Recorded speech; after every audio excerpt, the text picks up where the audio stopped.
कबीर 5 पहर धन दे गया और 3 पहर रया सोए।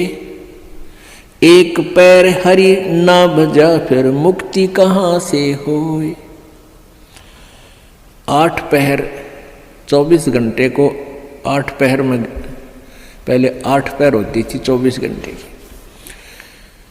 अब परमात्मा कहते हैं तो 1 पैर में 8, 1 पैर में 3 घंटे हो गए। तो परमात्मा कबीर जी ये बताना चाहते हैं कि 3 पैर तन धंधा करया 15 घंटे, 5 पैर तो और 3 पैर तो सो गया, यानी 1 दिन रात टोटल पूरा कर दिया। और 1 पैर हरि ना बजा, 3 घंटे भी भगवान को नहीं दिए तूने। 5 पैर धन दे गया, 3 पैर रया सोए।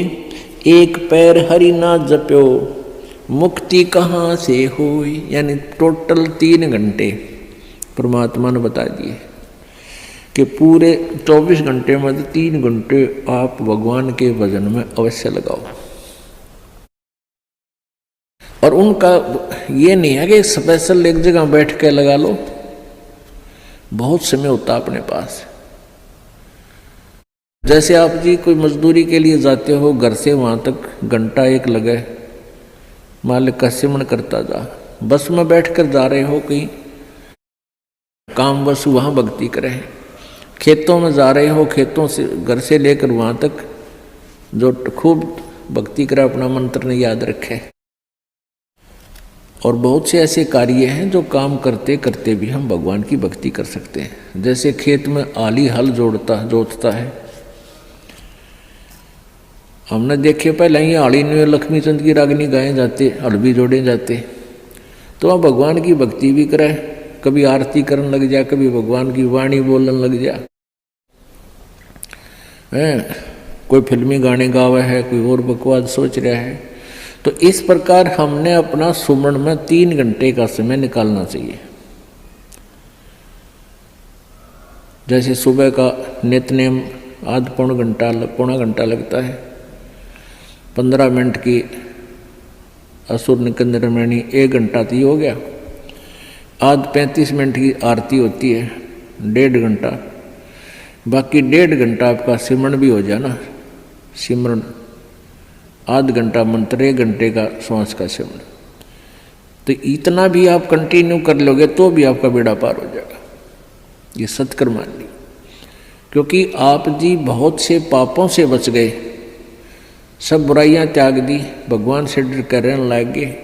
इच्छा कर मारे नहीं, बिन इच्छा मर जा, कह कबीर दास का पाप नहीं लगा। जैसे जब तक आप जी ने ये सतभक्ति नहीं ली, परमात्मा कबीर जी की साधना नहीं की करते, तो और उपासना जो करते हैं ब्रह्म तक, पर ब्रह्म तक, ब्रह्मा विष्णु महेश और दुर्गा तक, इसमें सभी जो पूजाएं करते हो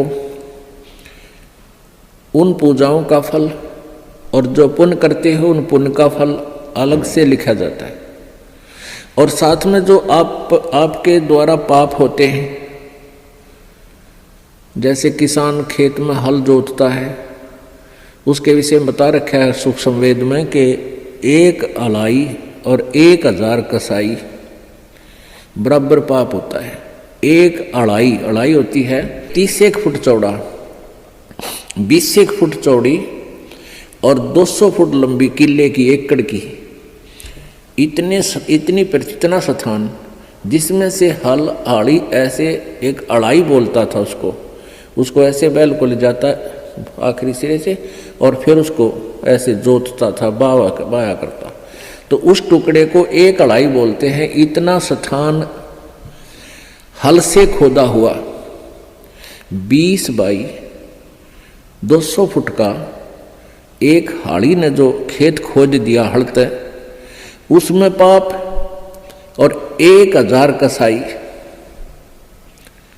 1 बराबर पाप होता है। क्योंकि उसमें ना जाने कितने जीव जंतुओं के पेटा में गए, फाड़ी निकाल दी, वो कुछ निकाल दी, और उसको इतना पाप होता है। अच्छा, फिर उसको पुण्य भी होता है, क्योंकि उस खेत में गेहूं बो दिए, बाजरा बो दिया और चने बो दिए, ज्वार बो दी, तो उससे ऑटोमेटिकली कुछ बीज झटका जमीन पे गिर जाता है, उसको जीव जंतु खाते हैं, तो वो उसके गुड अकाउंट में और पाप बैड अकाउंट में ये न्यारे न्यारे डिपॉजिट होते रहते।